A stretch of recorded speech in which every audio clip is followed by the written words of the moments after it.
Hi, I'm Jackie Tantillo, and this is Should Have Listened to My Mother. As we go through life, we get better at seeing people for who they are.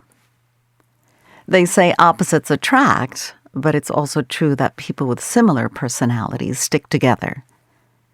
But what if you love someone, yet you know to keep specific boundaries? And what if, out of frustration and resentment, you're inspired to achieve their goal just because they were unable? My guest loves helping others achieve their objective when related to careers. She feels she's good at it because she knows what it feels like to be stuck in life or stuck at a job. She says she has an unusual relationship with her mother, different on the surface, but oddly similar at a subconscious level. We've all had experiences where our choices were triggered because of or in spite of someone. And here to share her story is career coach and counselor, Sophee Payne. Welcome to Should Have Listened to My Mother. Hi, Jackie. Thanks so much for having me on. I'm so happy to be here and talk with you. Yeah, I can't wait. Every time I begin one of these shows, I get so inspired by the path that so many of us have been on, always unique and always different. Again, thank you for joining us. We're speaking via Zoom. You are now in Vancouver, Canada. Yeah, I'm in Vancouver, Canada right now, and I'll be in New York next week. Vancouver is one of my favorites, as well as Seattle, which is a nice short drive, but neither here nor there. Right, yeah. It's also a great city in the Pacific Northwest. Yeah. So as we usually get going on these episodes of Should Have Listened to My Mother, I ask my guest their mother's name. My mother's name is Deborah. And what did you call your mom when you were growing up? I called her Mom. And where does Deborah is still with us, I assume, on this planet with us. And where does she reside? She lives in Florida, where I'm originally from, near Orlando. And how often do you see one another? We see each other about once a year. The pandemic lengthened that. I go home about every year to 2 years. And is there a specific reason for that, the distance? Well, I moved to Vancouver because I thought it was really beautiful and I wanted to try something new. But being away from my family didn't keep me in Florida. It didn't push me away, but it didn't keep me there. Like some people I know, it's really important. It's a priority in their life to be close to family. And I care for my family very deeply. I just don't feel that the space to the closeness to them is not a priority. You can achieve your relationship regardless of where you are geographically. Yeah, yes. And, there's a certain type of distance in our relationship too that is maybe reflected a bit in the physical distance, but the other distance was there before I moved. Is this a mutual understanding between you and your mom? Or this is your way of saying this is what I need to lead a healthy life? Yes, it's mutual. She doesn't seem to hold it against me. And she is very much, she's benevolent about it, and she's her personality is to be in her own world, which I can relate to a little bit. She's in her own world and she's happy there. And I come in and out of that world, and that's okay. Wow, interesting. What was it like growing up? Do you have any siblings? Or what was your family life like? Or did you have a family life? Yeah, so we had a family life. Parents are still together. And I have an older brother, so he's about 7 years older. So we were going through different things at different ages. Now the 7 years doesn't feel like such a huge amount of time, but back then it did. So our paths didn't cross too much. He was trying to be the most popular kid in high school when I was just trying to figure out myself in middle school. So we were on different paths. What was your relationship? What was your relationship like with your mom when you were middle school age? Middle school, I think that was a challenging time. Um, and I hear that a lot from people. And now my friends that are moms and that my case was the same, where I had a lot of friction with my mom in that I wanted to do things my way and I thought my way was better. And it's interesting in retrospect, though, that I think there was more that we agreed on than I realized at the time. Ah, were you one of you too stubborn to admit it, or what was it that caused that friction if you're both coming from the same place? Mm, it may have been. It may have been that we both wanted what we wanted, what we individually wanted, which was different, but the sentiment was the same, which was, I want what I want. Does that make sense? Oh my God. So two stubborn, bullheaded women under the same Yes. roof. Yeah, definitely. When my boys were in middle school and my husband was in middle school, it was a rough go. Sixth through eighth grade. It was just tough, hormonally, emotionally, everything, physically. So Yes. I just hear stories of my friends now that have daughters, and it can be really hard. Yeah. Yeah, it can be. It's interesting now we're on the other side of it, right? Well, we forget. It's like giving birth, you forget. And then you go and have another kid. You're like, what? Yeah, we're probably made that way because if you remembered, you might not do it again. If you could change anything from when you were back there as a teenager, what would you change? So now that I am an adult, I have a much deeper appreciation and compassion for my mom, who has a similar brain that I do. And I wish at that time I had the capacity to see that as imperfect as she was, or I thought she was at the time. She was doing her best. She was absolutely doing her best. And that is something that I wish I just knew more and maybe gave her a little bit more space to do that.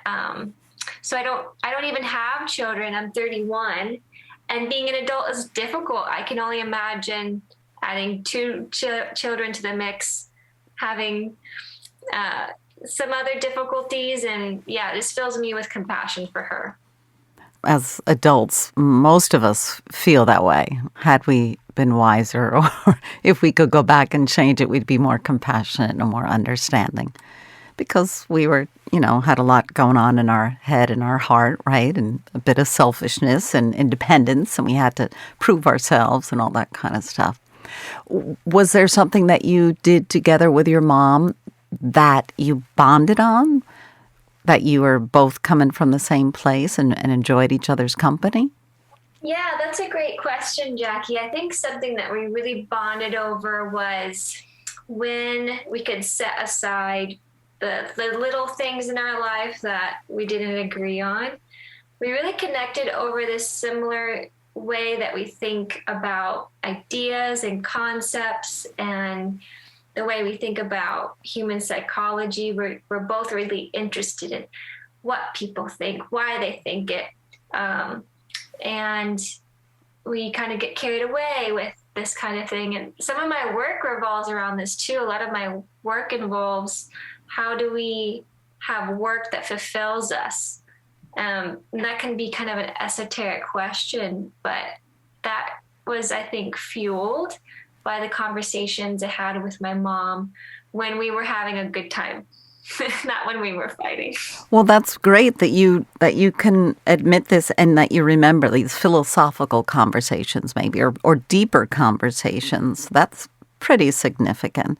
Would you sit down to family dinners, or you and your parents at dinner every night and have discussions and conversations? Yeah, it's funny. I was a big listener at the family dinner table, but sometimes one on one, I'd talk with my mom about about concepts and things that I still think about today, and then that I have dived more deeply into, and even developed a bit of an expertise around. So it's interesting talking to you about it, Jackie, because I don't know if I made the connection before, but it was really instrumental on my path. Are you who you are today because of or in spite of your mother? Both. Can I say both? Sure. You can say whatever you want. It's 100% both, or maybe it's 50% both. Because it seems like even though there was frustration or resentment or anger or animosity, whatever it was she inspired you to become who you are today. Yeah, that's definitely there. Yeah, it's interesting because it's sometimes she's kind of like a sun. I think of her like she's like a sun. Like even from a distance, you can feel this warmth. She gives direction. But at the same time, the closer you get, the more uncomfortably warm you get. And also the more you're kind of forced to revolve around her. So it's interesting to have this realization of there's so much to appreciate in her, and yet it feels unsafe to be too close. And I would like to appreciate her more, but it's difficult to do that. So if you give a little or a lot, you get sucked in. And I don't mean to put words in your mouth as a bad way, but she kind of grabs onto you.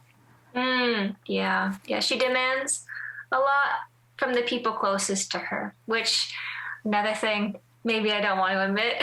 I do that to people too. Let's be honest, yeah. If we're just being totally honest, might as well, right? Well, sure. So what is it about her that she needs? Is it she needs the attention, the accolades, or company, or she's lonely, or?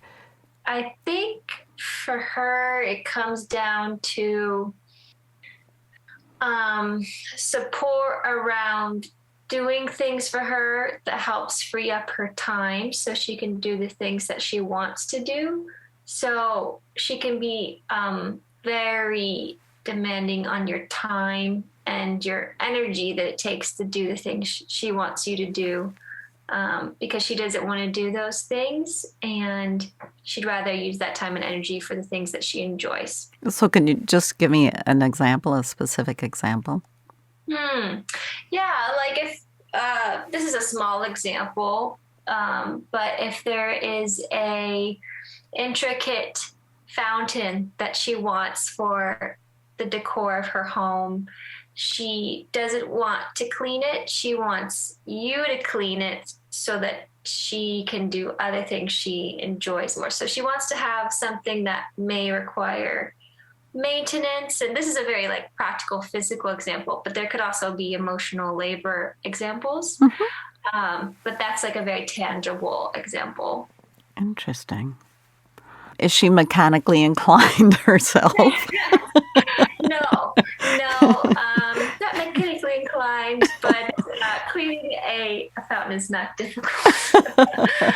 So there's just things that she doesn't want to do, and she will get you to do them for her, which is difficult when you have your own needs and maybe when you just want to do what you want to do. Oh, absolutely. I totally understand that. Did she ever bribe you when you were younger? Whether teenage, so hey, let's go out to dinner, or we'll go get you a dress or something. If you. Oh, 100%. It oscillated between threat and bribery. Oh my gosh, that is hysterical. The bribes I liked more. Like an ice cream cone, or get your ears pierced, or Yeah, something like that. Yeah, you hit the nail on the head. I think that's how I got my ears pierced. I probably did something around the house. Oh, wow. But she also attempted several businesses, or at least one business. Yeah, so something that really shows up in my life now that I think is really interesting is that I have my own business. I'm only in the first year of my business, although I've been doing this work for a while. I've been full time for a year. And I didn't want to start a business for the longest time. I think in part because I saw her have a business. And her business never really got off the ground. In part, it was because she didn't want to do the things that she didn't want to do. There are parts of business that are wonderful, and you get to create your life around that. And Jackie, you probably can relate to some extent with the podcast you have. We all started business because we also envision a certain lifestyle, but it also demands sacrifices from us to some extent. And that's my diagnostic of why her business didn't really work out. But I was just left with this feeling that if I started a business, I was going to fail and that it was a bad idea. It was unsafe. And I didn't think I could do it with the skills that I had and the brain that I had. But then I did it. And I've been doing it. And here you are talking Yeah, with me on Should Have Listened to My Mother. Very impressive. exactly. Very weird. My mom told me that I should start a business and I brushed it off. She told me that when I was younger. And I tried my hardest to be a traditional employee, but it just never really felt right. And her and I are different in a lot of ways, and the ways in which we're similar is that we work well when we are self-directed, self-starters. And I think I learned lessons from my mom's business that makes me successful today. So she was both encouraging you to do your own thing, but you also feel that it held you back for a number of years, seeing her track record. Right, exactly, yeah. Do you think she realized what you were going through, that the impact of her failed businesses had on you? I don't think she did. I don't know if I would even want her to. I just want her I always wanted her to reach her dreams, but I always saw her fall a little short on that. And she even dreams to this day of doing certain things. She's a big dreamer. And it makes me a little sad because I don't know if those things will happen, but maybe that doesn't matter. Sometimes it's just nice to let yourself dream for a little bit. Yeah, some people, they don't need to get that pot of gold at the end of the rainbow. Their whole process is just the dreaming part, right? Yeah. And then they move on to the next pot of gold and the next rainbow. Exactly. Yes. Now, you mentioned in our emails back and forth how you did hit a pretty severe low in your career. Yes. Yeah, 100%. Can you tell us a little bit about that? Right. So in my own career, I kind of just thought that if I made straight A's and then did what I thought I was supposed to do, I could walk into the world and be happy. But I found that once I left college, once I graduated from my master's program, which I didn't even choose my master's program, and I basically was just told by my friend, hey, I think you'd be good at that. And then I did it for 2 years. So I wasn't really making my own decisions. I was just floating around, hoping that my dedication to my grades would somehow lead me when I graduated. And it didn't. And I continued to do the thing I thought I was supposed to do. And I think I know in my heart, I know that I knew what I really wanted to do, which is work with people one-on-one and be there for people, empower people, encourage people to do what they really want out of life. But it took me about 6 years to really accept that. When I was hitting rock bottom, when it came to job satisfaction, I hired a coach to help me understand what am I supposed to do. And I remember in the first session, I said, well, if I could do anything, I would do what you do, but I can't do that. And then she asked me, why not? And it's strange that it's such a simple interaction, but that totally changed my life because I started using really ridiculous excuses that actually weren't true. I could do it. I have two questions for you. One, why did you doubt yourself so much? And two, what did you get your master's in that you didn't particularly like doing? Yeah, the reason I doubted myself was that's a whole intersection of things.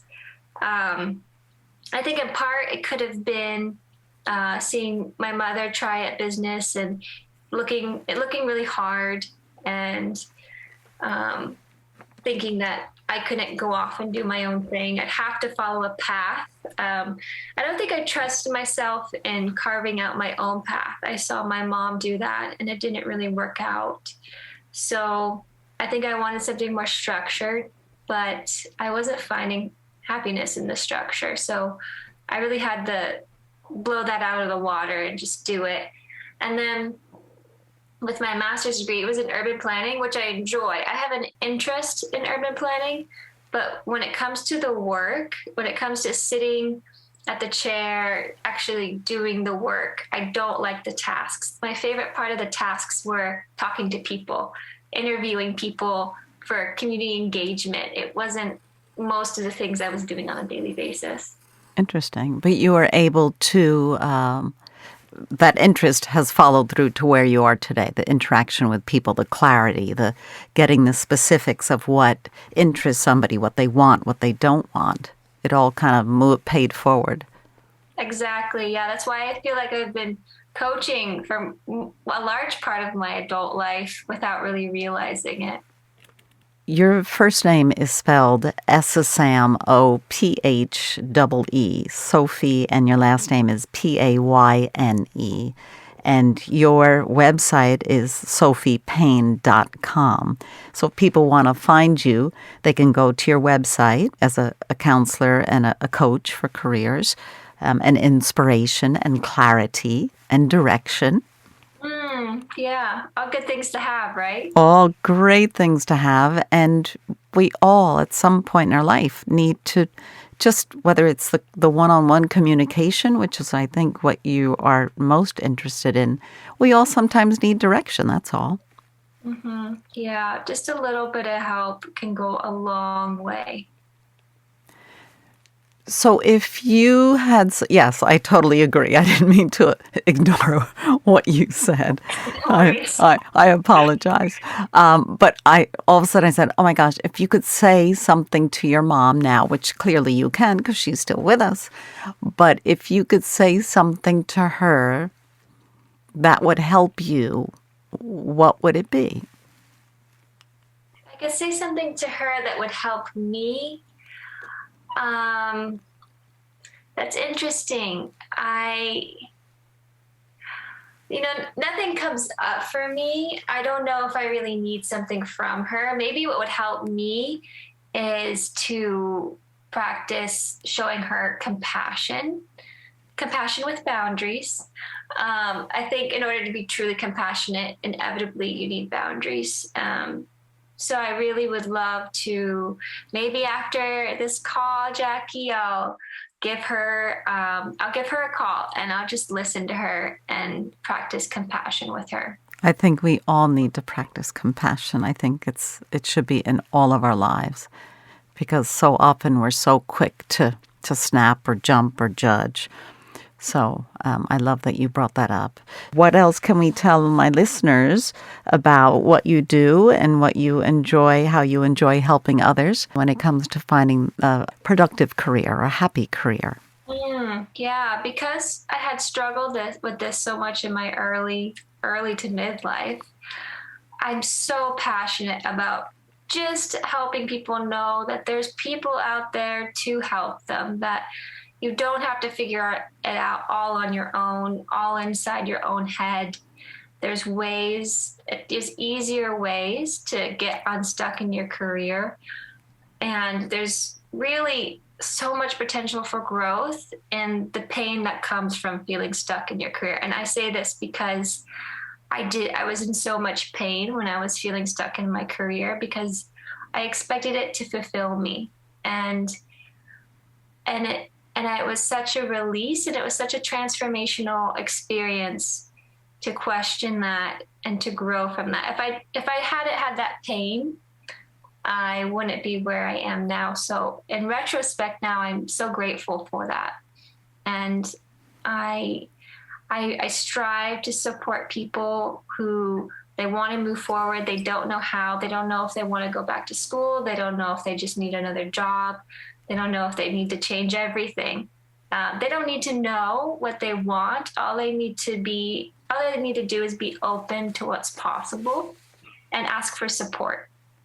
Yeah, because a job does not define us wholly, correct? Exactly. It's a matter of just enjoying what you're doing.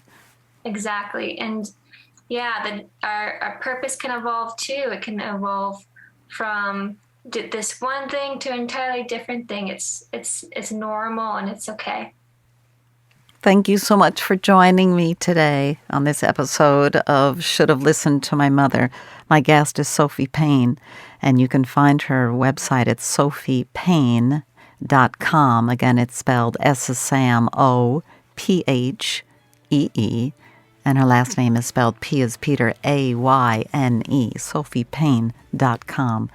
I really appreciate you joining me. And I also want to thank all of my listeners, because I would be nothing without my listeners.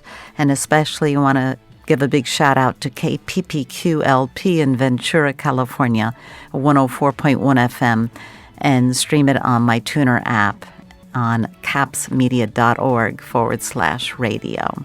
We will be back next week with another episode of Should Have Listened to My Mother. Thank you, Sophee.